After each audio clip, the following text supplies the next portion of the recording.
창세기부터 요한계시록까지 예수님을 발견하는 새로운 안목의 성경 공부. CTS 두란노 성경교실 예수로 읽는 성경. 반갑습니다. 계시록반 반장으로 활약하게 될 개그맨 노진입니다. 안녕하세요. 네. 자, 그리고 지금 제 옆에는 나도 성경 공부를 하고 싶다. SNS에 올려주셔서 정말 치열한 경쟁률을 뚫고 이 자리까지 오신 두 분이 나와 계십니다. 환영합니다. 네네네, 환영합니다. 그럼 이제 요한계시록을 가르쳐 주실 선생님을 모셔보도록 하겠습니다. 말씀은 깊게, 복음은 쉽게, 적용은 확실하게. 송태근 목사님 나와주셨습니다. 환영합니다. 안녕하세요. 네. 반갑습니다.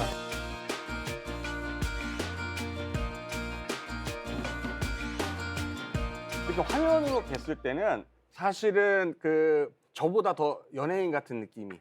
어휴, 무슨 네. 말씀이에요? 정말 멋진 영화 감독님의 그런 포스가. 아예 아닙니다. 자, 그럼 저희가 이제 앞으로 목사님과 함께 배워볼 텐데, 네, 어떠한 것들을 좀 배워볼 수 있을까요? 지금부터 이제 오늘 첫 시간이죠. 오늘 첫 시간은 아무래도 이제 서론 시간 성격을 갖겠고, 오늘서부터 16주 동안 계시록을 성경에서도 가장 두려운 책, 어려운 책, 난해한 책으로 잘못 이해하고 있는 이 책을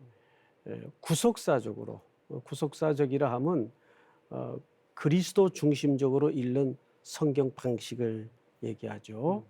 인류의 모든 역사의 끝은 그리스도를 통해서 완성이 되고 시작이 된다라는 전제를 가지고 네. 요한계시록을 아주 재밌게, 아주 쉽게 그렇게 공부를 할 예정입니다. 그러시구나. 사실 저는 요한계시록 그러면 영화나 드라마에서 많이 나오잖아요. 막 무서운 막 악마의 숫자 666도 나오고 뭔가 무서운 예언 같아서 어렵게만 느껴졌는데 두 분은 조금 어떠세요? 요한계시록 그러면? 저도 어렵게 느껴서 네. 좀 쉽게 배워보려고 왔어요. 그래요. 오늘 어떠세요? 저도 약간 재미없다? 네. 약간 읽어도 모르겠다? 네. 그런 느낌이 강한 것 같아요. 네, 그렇습니다. 사실은 이 교회에서도 요한계시록 설교는 들을 기회가 많지 않거든요. 오늘 정말 기대가 큽니다. 네. 자, 그럼 요한계시록에 대해서 우리 목사님이 한번 아주 쉬운 그 설명 한번 조금 들어볼 수 있을까요? 네. 구속사적 성경 읽기는 한국 교회가 그동안 전통적으로 읽어오던 시각이었습니다. 그래서 구속사적 성경 읽기라는 표현은 사실 우리들에게 굉장히 익숙해요. 익숙한데 이렇게 책별로 구속사적 관점을 접근하는 경우는 이제 우리 기독교 방송에서도 쉽지 않은 이제 시도인데 굉장히 제게도 배움과 유익의 시간이 될 것 같습니다. 성경 전체가 66권이죠. 네. 예. 창세기부터 계시록까지인데 이 책은 결국 누구의 스토리인가 하면 하나님의 스토리이면서 역사는 그 아드님이신 예수 그리스도로 시작을 해서 그 아드님이신 예수 그리스도로 끝을 맺는다. 그래서 오늘 계시록에 보면 아주 우리가 익숙한 표현 하나가 등장을 할 거예요. 네. 그 표현이 알파와 오메가다. 그러니까 알파와 오메가라는 말은 헬라 말인데 헬라의 그 알파벳의 첫 글자와 마지막 글자죠. 그 왜 예수님이 자신을 알파와 오메가라고 표현을 했을까? 그 이유는 딱 하나예요. 모든 만물의 시작도 그분에게로부터 시작이 되고 또 완성과 마무리도, 그러니까 알파 오메가라는 말은 이제 끝이라는 개념보다는 완성이라는 의미가 더 큽니다. 그래서 그분으로 말미암아 완성이 될 것이다. 근데 거기에서 특별히 구속사적이라고 할 때는 그분의 어떤 세상의 힘의 방식과 세상의 전략의 방식으로 이루어지는 것이 아니라 그분의 십자가의 죽음의 방식으로만 그 일들이 이루어진다라는 것이 구속사적 성경 읽기의 핵심 줄거리라고 할 수가 있습니다. 아니, 지금까지 얘기만 들어도 사실 요한계시록 그럼 뭔가 어렵고 난해하다. 진짜 그 말씀 그대로였는데 귀에 쏙쏙 들어오는데요. 네. 다행입니다. 네. 정말 시작부터 기대가 되는데요. 자, 그럼 본격적으로 1교시 한번 시작해 볼까요? 자, 그러면 지금부터 우리가 먼저 잘못 듣고 알고 있었던 선입관 몇 가지를 좀 걷어내면서 본론으로 들어가도록 하겠습니다. 첫째, 앞서 말씀을 드렸던 것처럼 요한계시록 가면 왠지 우리 청년들도 그렇고 두렵다. 막 뭐 환상도 나오고 막 부수고 뭐 이러니까 네. 굉장히 그 이미지 자체가 두려운 것으로 네. 그러다 보니까 이게 묵시문학적 형태를 띠고 있으니까 묵시문학이라는 것은 그 시대의 청자와 또 이 글을 쓰는 전달자 간의 소통의 방식입니다. 근데 묵시문학의 형태로 쓴 성경의 글들이 구약에 보면 다니엘서라든지 또 이사야서라든지 몇 책이 있어요. 그러면 그 시대는 왜 그렇게 암호나 형상이나 이미지나 기호를 담은 내용으로 썼을까? 두 가지 이유 때문입니다.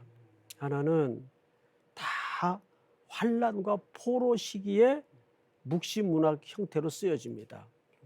그러면 압제하던 나라가 그 의미를 알아야 되겠습니까? 몰라야 되겠습니까? 알아야 되지 않겠습니까? 몰라야 되죠.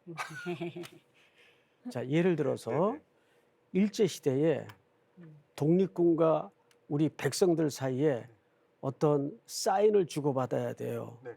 예? 네. 소통을 해야 돼요.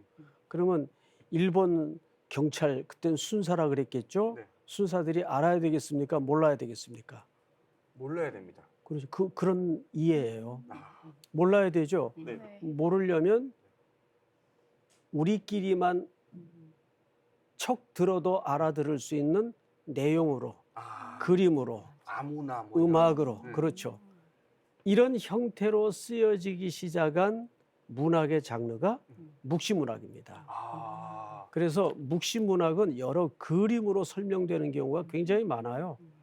그러다 보니까 묵시문학에는 반드시 빠져서는 안 되는 두 가지 큰 주제가 담아져야 됩니다.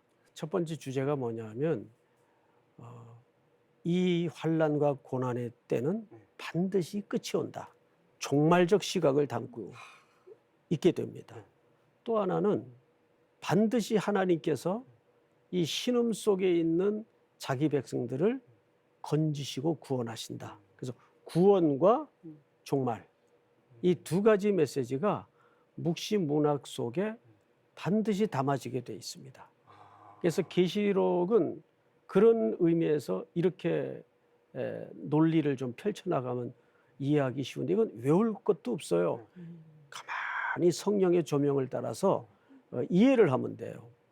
자, 그러다 보니까 그 시대의 사람들이 어떤 정황에 있었는가? 자, 1세기 시대입니다. 그러면 1세기에 세계를 제패하고 쥐락펴락하던 나라가 어느 나라죠? 로마 제국이에요. 로마 제국입니다. 그렇죠. 예. 자, 그러면 로마 제국이 그 당시에 어떤 정책을 폈는가를 우리가 이해를 해야 되겠죠. 로마의 국가 철학은 힘의 논리입니다. 강한 것이 진리예요. 강한 것이 정의고. 그래서 심지어는 자녀들 가운데에도 좀 부실하거나 약한 자녀가 태어나면 취급을 안 했죠.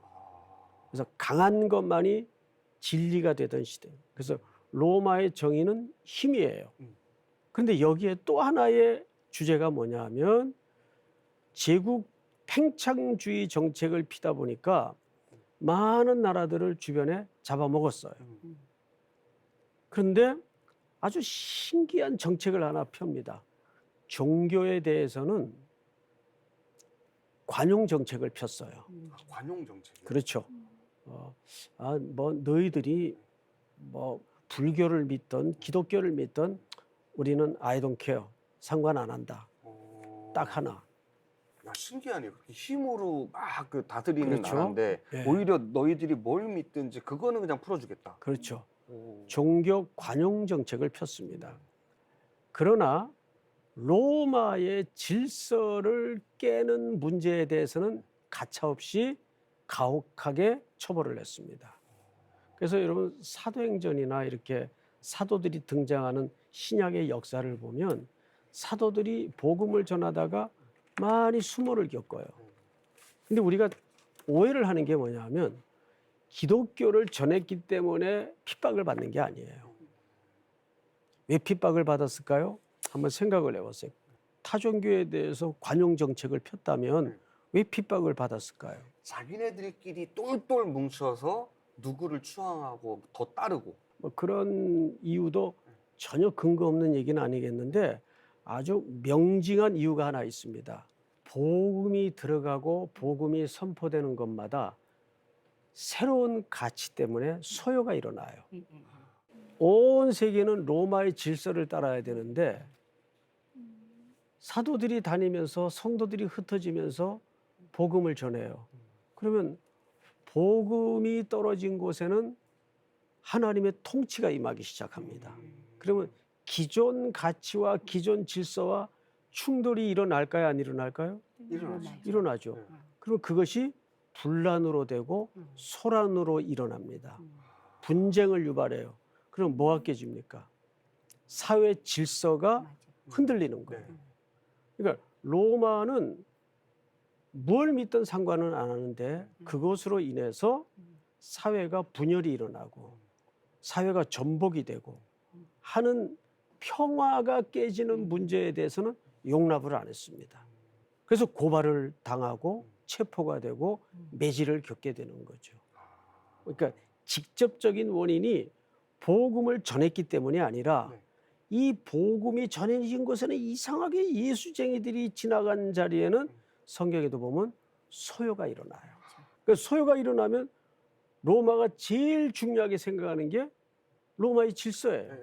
로마의 평화예요. 그래서 그때부터 팍스 로마라는 표현이 생기지 않습니까? 팍스라는 말이 이게 라틴 말인데 평화라는 뜻이거든요. 근데 그 평화는 사실상 어떤 평화인가 하면 힘으로 누르는 평화예요. 그 찍소리 하지 마. 그럼 조용해요. 그것도 세상에서는 한켠의 평화라고 얘기할 수 있죠. 근데 그것은 정말 참된 예수님의 희생과 미랄 정신과 십자가의 죽음과 거기에서 사랑과 자비와 온유와 그 하나님의 나라의 풍요한 질서에서 찾아오는 평화가 아니라 힘으로 찍어 누르는 평화예요. 이건 가짜 평화죠. 참된 평화는 십자가에서 예수님이 대속의 죽음을 죽으신 그 이후로 열매 맺는 평화들이 진짜 평화죠. 그러니까 지금 목사님 말씀대로 힘으로 그렇게 찍어 누르고 있었는데 네. 이제 그 부흥이 지나간 자리, 복음이 전파된 자리에 있는 자들은 그렇잖아요. 믿음이 있는 자들은 두려움이 없단 말이에요. 그 말 듣겠습니까? 그러니까 질서가 깨지는 거예요. 음, 그래서 고발당하고 네. 그래서 고문을 당하는 거예요. 그냥 복음을 들어도 입 꾹 다물고 나만 믿으면 되지. 이러면 아무 문제 안 일어나요.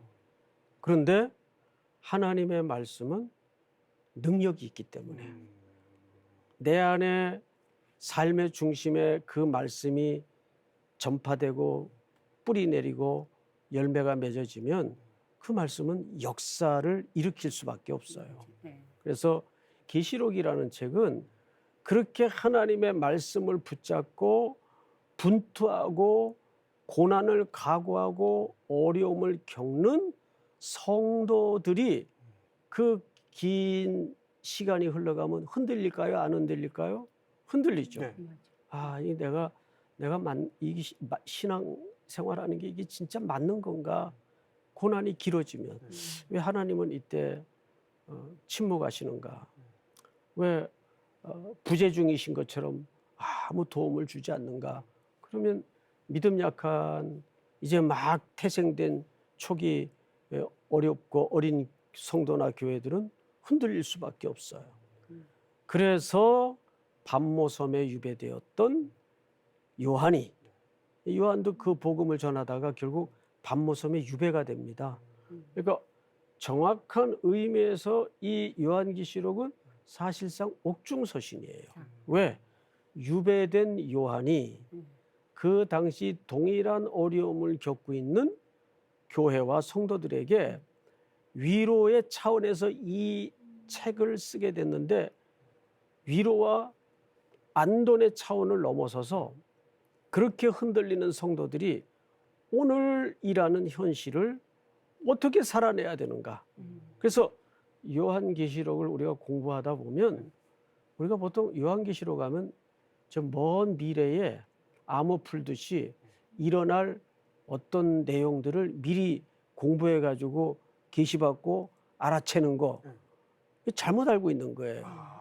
그래서 먼저 머릿속에 우리가 바꿔야 될 개념이 뭐냐 하면 요한계시록은 가장 오늘을 위한 현실적인 책이다. 오히려 중요한 건 오늘이다. 그렇죠. 그러니까 목사님 말씀하신 것 중에 이걸 잘못 해석해가지고 네. 뭐 종말론이라든지 그렇게 해서 진짜 사회적인 질서를 이제 무너뜨리는 그러한 사람들도 있었잖아요. 있은 게 아니라 지금도 있어요. 지금도 많아요. 네. 그 소위 이제 시한부 종말론주의자들. 이런 해석을 조심해야 되는 이유가 뭐냐면 시한부 종말론주의자들이 일부 잘못 공부를 해서 잘못된 신학을 장착해서 특별히 오늘 20대, 30대 청년들이 굉장히 불안해해요. 자신들의 미래에 대해서. 심지어는 그런 이단들이 와가지고 외롭죠. 그 한마디에 눈물을 쭉 흘려요. 맞아요. 사실은. 힘들죠. 네. 뭐 네. 왜냐하면 미래가 막막하기도 하고 그런 사람들, 불안에 떨고 있는 사람들에게 툭 다가가서 이렇게 전하면 그래서 우리가 이 계시록 공부의 중요성이 거기 있는 거예요. 그 시한부 종말론주의자들이 가르치는 게 뭐냐면 세상의 끝날을 암시해 줘요. 자, 예를 들어서 우리 노우진 반장에게 내가 성경 공부하면서 가르쳤어요. 예를 드는 거예요. 네네. 또 진짜인 줄 알고 돌아가면 안 돼요. 자, 절 봐요. 네.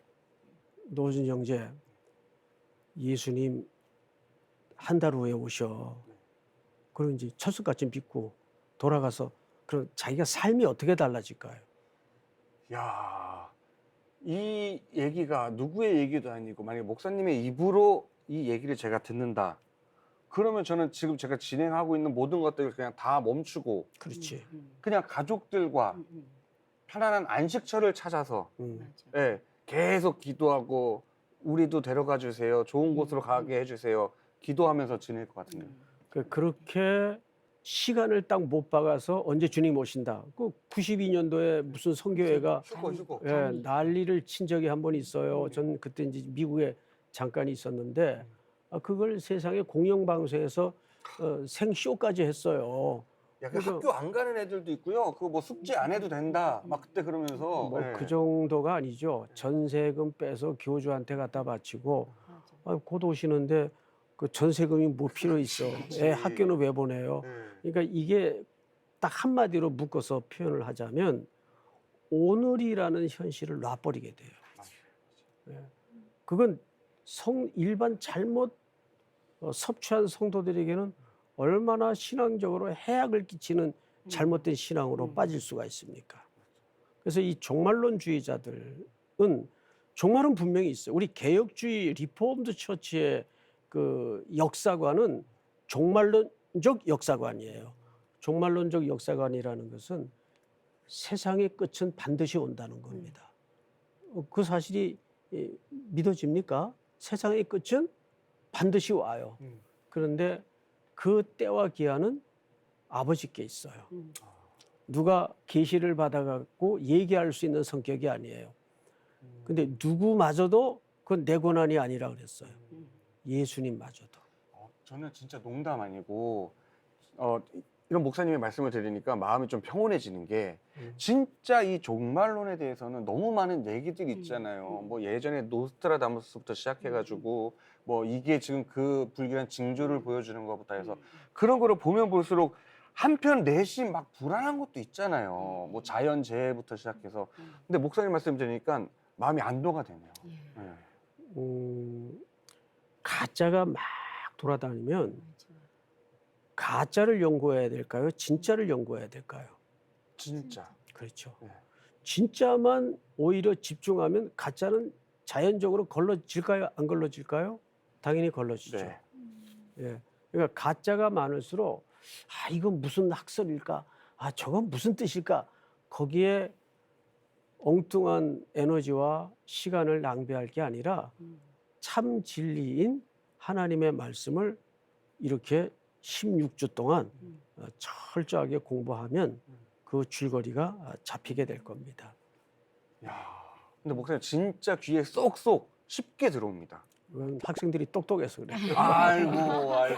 네. 근데 진짜 이렇게 쭉 들었는데 저는 지금 다 기억을 하고 있는데 다 좀 기억을 지금 네, 하시는지. 너무너무 기억이 잘 돼요. 네. 근데 이제 네. 저는 항상 팩트 체크를 합니다. 네.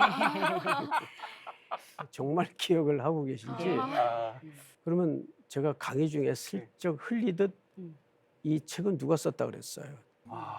돌발 퀴즈. 네네네. 첫 번째 세례 요한, 두 번째는 사도 요한, 네. 세 번째는 예수님. 이거는 뭐 네. 단장뿐만 아니고 우리 네. 부학생들도 네. 네. 하나, 둘, 셋. 2번 사도 요한.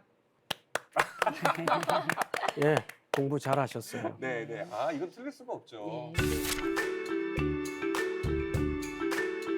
이제 우리가 다음 주제로 좀 넘어가겠는데 네. 서론 시간이기 때문에 네네. 1절서부터 7절까지 내용을 좀 정확히 아셔야 됩니다. 네네. 1절을 한번 볼까요? 네. 1절을 우리 신 선생님 한번. 예수 그리스도의 계시라 이는 하나님이 그에게 주사 반드시 속히 일어날 일들을 그 종들에게 보이시려고 그의 천사를 그 종 요한에게 보내어 알게 하신 것이라. 네. 자, 여기 보시면 예수 그리스도의 뭐라고 시작을 했죠? 계시라. 계시라. 자, 여러분, 계시라는 것은 이렇게 설명하면 제일 이해가 쉽습니다. 제가 이 손 안에 이제 모른다고 이제 전제를 하고, 여러분 이 손 안에 뭐가 있죠? 모르겠는데요. 모르죠? 네. 자, 뭐가 있습니까? 볼펜. 볼펜. 볼펜이 있습니다. 네. 이건 비밀이에요. 그러니까 비밀과 계시는 다른 것이, 비밀은 짠 하고 보여줘서 알면 그게 비밀이에요. 네. 비밀이었어요. 네, 네, 네. 그런데 자, 이 안에 뭐가 있죠? 모르죠? 네. 자, 이게 있습니다. 그런데도 이게 뭔지를 몰라. 네. 그럼 이건 계시예요. 다시 말해서 계시라는 것은 내가 스타트해 가지고 깨달아서 알아지는 게 계시가 아니에요. 계시는 하나님께서 성령의 깨달음을 통해서 그 속에 열어주셔야 알아지는 게 계시입니다. 우리 구원의 진리도 마찬가지예요. 내가 믿었기 때문에 구원을 얻는다라는 수사적 표현은 맞는데 사실은 그것도 우리 속에 믿어지도록 성령께서 은혜를 주시기 때문에 믿어지는 거예요. 예를 들면 이렇게 설명할 수가 있어요. 자, 저 신 선생님 계신 곳에서 여기까지 이제 100m예요, 100m. 그러면 예수를 믿어야 구원을 얻는다 그러면 이런 논리입니다. 여기까지 10초 안에 들어오면 구원을 준다. 그러면 그게 은혜입니까? 행위입니까? 행위죠. 행위. 그건 행위죠. 근데 우리가 표현은 그렇게 하잖아요. 예수를 믿으면 구원을 얻는다. 그러니까 거기서 말하는 믿음이라는 것은 행위적 믿음을 얘기하는 게 아니고 거기서 말하는 믿음은 정확하게 은혜를 얘기하는 거예요. 그래서 에베소서 2장 8절에서 9절까지 보면 믿음은 선물이라고 그랬어요. 우리 자매님, 네. 선물은 값을 치르고 받는 겁니까? 거저 받는 겁니까? 거저 받는 거. 거저 받는 거죠. 많이 받아보셨나요? 젊은 친구니까 뭐 선물 받으셨겠죠, 많이. 남자친구한테도 받을 수 있고. 자, 근데 여기서 선물의 개념을 우리가 한번 이렇게 뒤집을 필요가 있어요. 1세기 때 선물의 의미는 오늘날 우리가 생각하는 그런 개념이 아니었습니다. 존 바클레이가 쓴 바울과 선물이라는 책이 있어요. 이렇게 벽돌 두께만한 아주 큰 책인데 그분이 그 책에서 1세기 선물의 개념을 이렇게 설명을 했어요. 우리가 보통 요즘에는 선물을 주면 그냥 공짜로 주는 거예요. 대가 없이. 예? 대가 바라지 않고. 근데 1세기 때는 노진이라는 사람이 막 맨날 동네에서 손가락질 받고 그래. 근데 제가 이거 예를 드는 거예요. 오해하지 마세요. 네. 근데 제가 이 형제한테 값진 선물을 줬어요. 그럼 제가 불명예해요. 왜냐하면 선물이라는 것은 고대 시대에 그것을 받을 만한 사람에게 줘야 선물로서 명예가 생기는 거예요. 우리 생각하고 지금 반대죠? 네. 그러니까 내가 받을 자격이 없는데 맨날 제가 돌아다니면서 사람이나 때리고 욕이나 하고 엉망진창으로 사는데 노진이라는 훌륭한 분이 저한테 선물을 줘. 그러면 수치예요. 불명예예요. 그러면 그 당시에는 선물을 어떤 사람에게 줬느냐? 받아 마땅한 사람. 그런 사람에게 선물을 줘요. 근데 이거를 누가 뒤집냐 하면 바울이 그의 글 속에서 뒤집죠. 누구를 통해서? 그리스도를 통해서. 우리는 그리스도를 통해서 구원받을 만한 아무 자격이 없어요. 정말 소모는 막대기 같은 삼갈 같은 존재예요. 그런데 하나님은 그 아들을 우리에게 뭘로 내놓으신 겁니까? 구원의 선물로 내놓으신 겁니다. 그래서 1세기 때 선물을 이해했던 사람들의 개념과 오늘 우리가 생각하는 선물의 개념이 달라요. 그래서 그 바울과 선물이라는 책은 굉장히 성경 전체를 이해하는데 중요한 사고의 전환을 가져다 줍니다. 자, 그러면 우리가 이 얘기를 하는 이유가 있어요. 구속사적으로 성경을 읽는다는 것은 바로 우리에게 구원의 선물로 하나님에 의해서 보내어 주신 그 예수 그리스도를 우리가 배우는데 초점이 있는 거예요. 그러니까 이 고난받는 성도들, 이들이 이 당시 제일 큰 고난이 뭘까요? 먹는 거. 먹는 거, 먹고 사는 거. 그건 진짜 쌀로 밥 짓는 얘기지. 예. 그건 너무 뻔한 얘기지. 그거는. 예. 아니, 그 틀린 얘기는 아니에요. 그건 뭐 그런데 먹고 사는 문제가 왜 힘들었을 것 같습니까? 정책적인 탄압. 것들. 왜 탄압을 했어? 다른 사람도 다 먹고 사는데.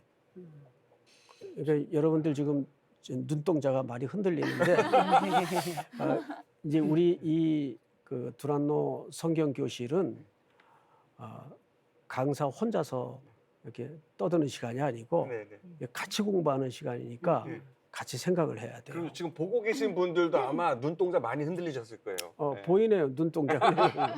로마 황제가 그 당시 황제 숭배 사상을 만듭니다.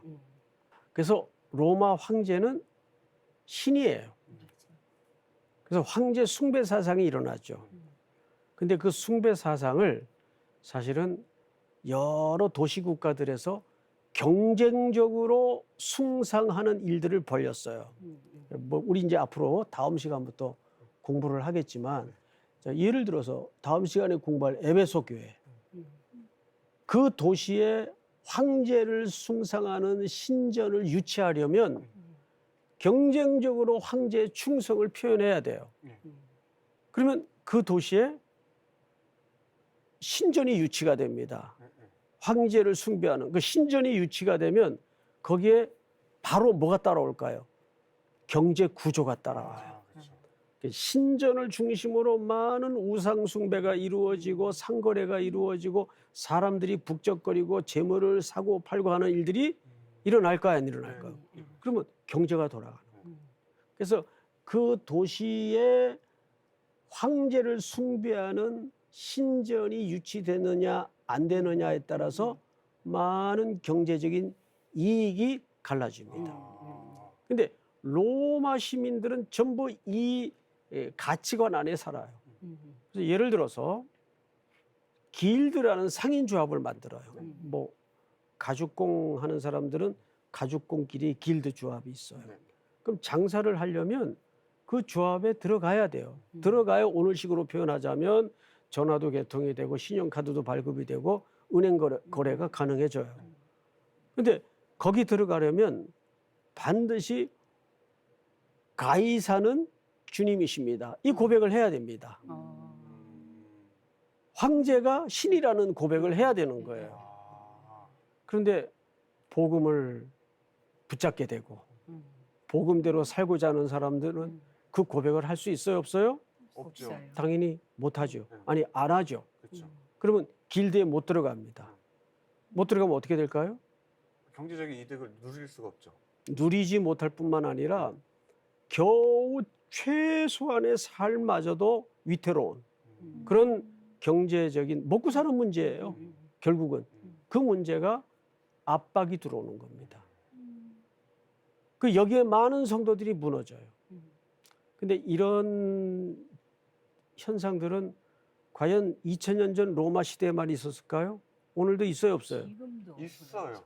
그렇죠? 지금도 많이 있죠. 지금도 예. 전반적으로 깔려 있는 예. 가치관이 그런 예. 가치관입니다. 그렇죠. 지금도 그러니까 성도들이 가치상. 흔들릴 수밖에 없죠. 예, 예, 내가 사는 삶의 방식이 맞는 건가? 음, 내가 이게 너무 무식하게 믿는 거 아닌가? 우리 교회 이제 우리 자매 같은 청년들이 굉장히 많아요. 그 만나서 현실적인 얘기를 들어보면 참 청년들인데 치열하게 그 현실과 맞서서 분투하고 싸워내는 청년들이 너무너무 많아요. 우리 어른들의 염려처럼 오늘날 청년들이 뭐 이렇게 대충 살지 않아요. 예, 정말 저희들이 들어보면 부끄러울 정도로 예. 치열하게 삽니다. 뭐 두 분도 마찬가지겠지만.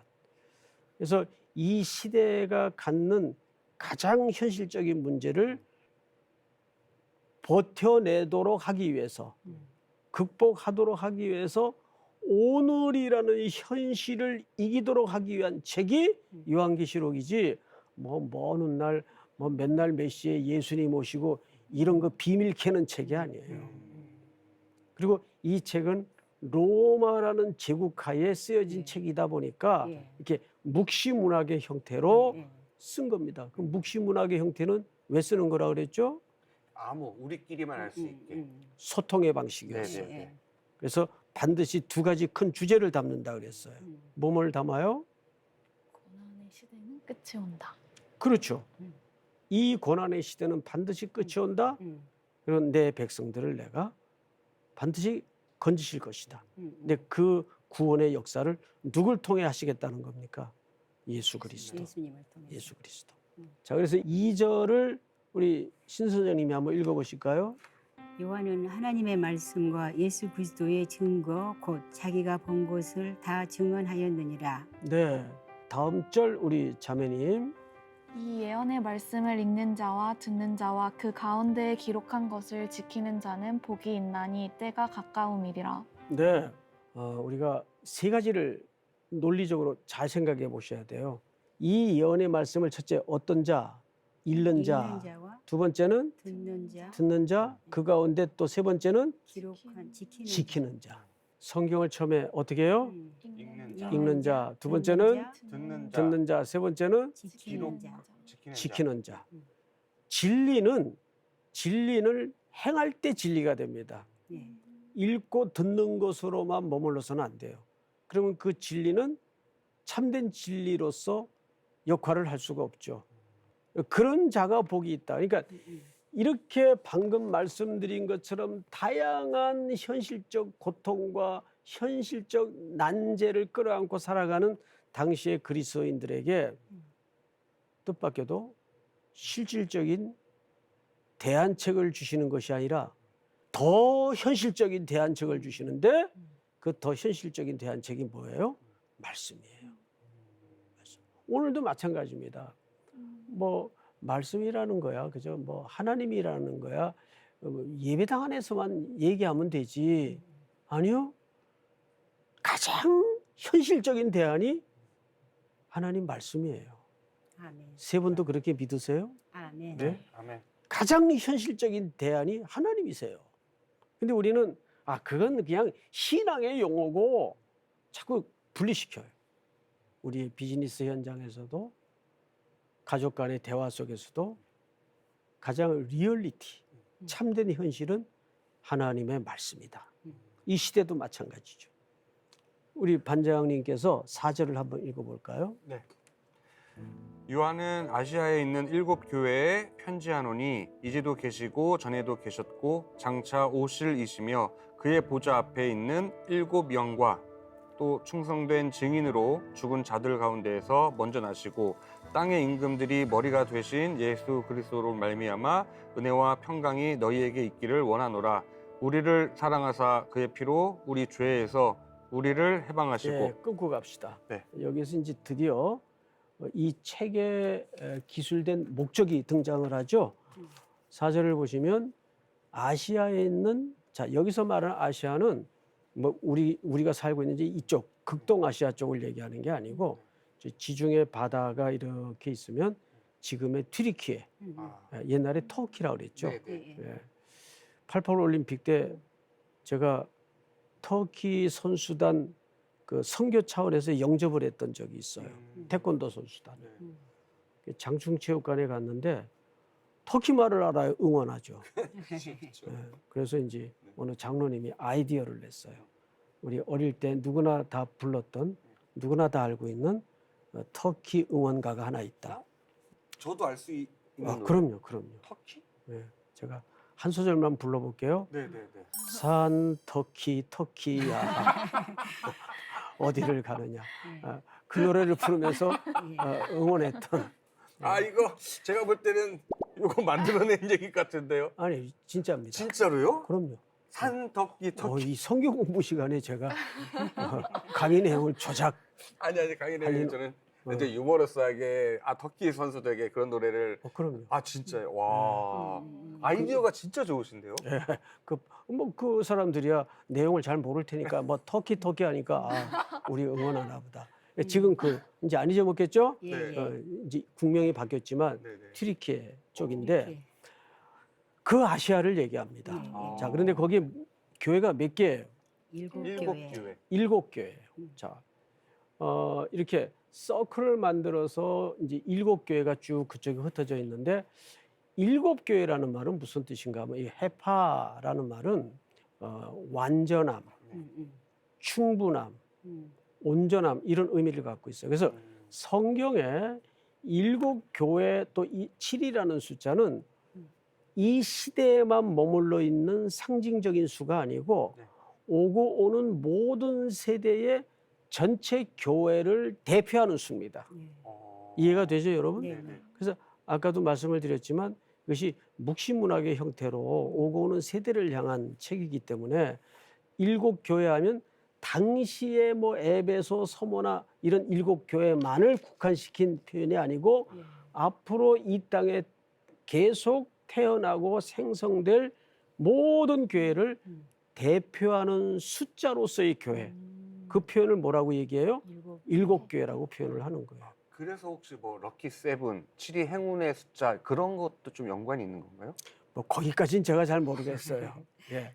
뭐 아무래도 연관이 뭐 있지 않겠습니까? 확실치는 않지만 그러나 7이라는 숫자는 충족하다, 완전하다, 온전하다, 충만 이런 개념을 담고 있습니다.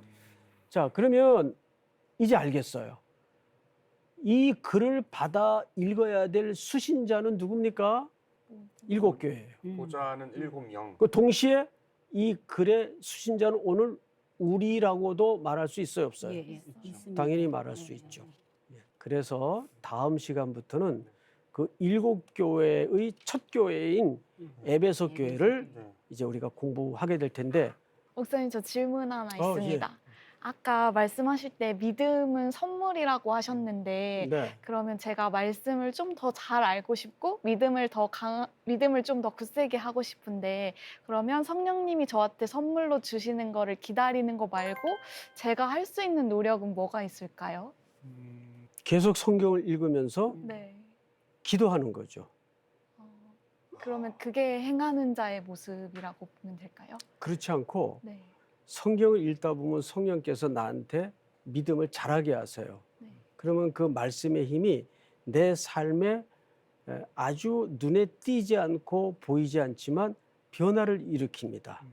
거기에 우리는 그 말씀이 이끄는 것에 순종해야 될 뿐이지 그렇게 해서 자라는 믿음이 참된 믿음이에요.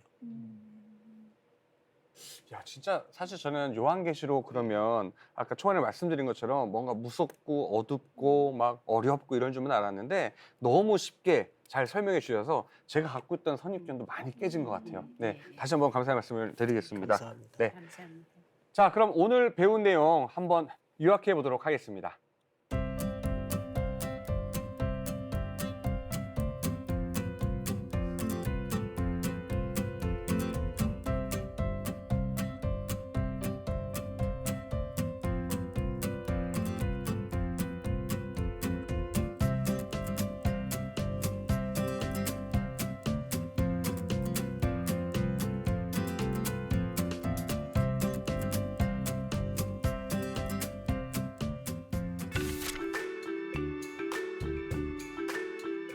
숙제가 있어요.